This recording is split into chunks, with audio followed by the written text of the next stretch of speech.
नमस्कार, सरिता पांडे चैनल में आपको बहुत बहुत स्वागत है। आज नहीं शंकर जी का भजन सुनाने।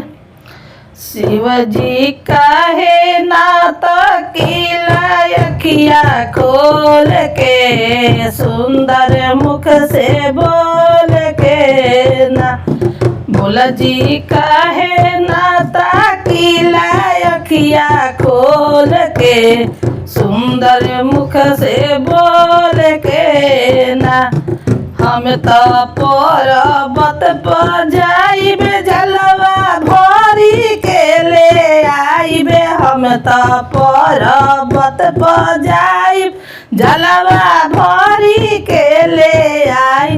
अपना भोला के चढ़ाइबे दिलवा खोल के, सुंदर मुख से बोल के ना।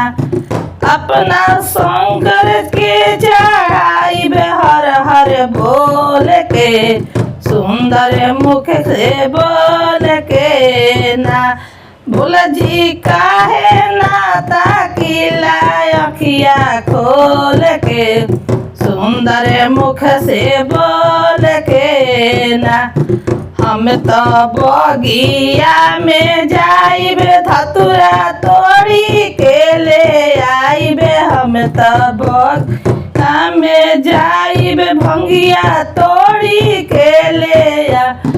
अपना भोला के चढ़ाइबे दिलवा खोल के, सुंदर मुख से बोल के ना। अपना भोला के चढ़ाइबे दिलवा खोल के, सुंदर मुख से बोल के ना।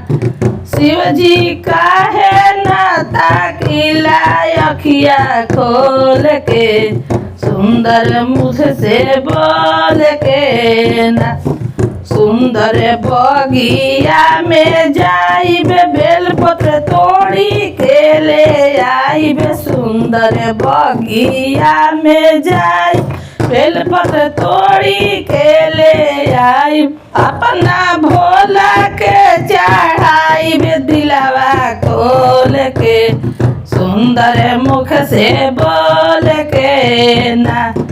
अपना भोला के चढ़ाइबे दिलवा खोल के, सुंदर मुख से बोल के ना। शिव जी का है नाता किला अखिया खोल के, सुंदर मुख से बोल के ना। सुंदर बगिया में जाइबे फलवा तोड़ी के ले आ। सुंदर बगिया में जाइबे फलवा तोड़ी के ले आई। अपना भोला के चढ़ाइबे श्रद्धा मन से, सुंदर मुख से बोल के ना। अपना भोला के चढ़ाइबे दिलवा खोल के, सुंदर मुख से बोल के ना। शिव जी का है नाता किला अखिया खोल के, सुंदर मुख से बोल के ना। शिव जी का है नाता किला अखिया खोल के, सुंदर मुख से बोल के ना। वीडियो पसंद है तो वीडियो को लाइक कीजिए, चैनल को सब्सक्राइब कीजिए। फिर मिलते हैं अगले वीडियो के साथ।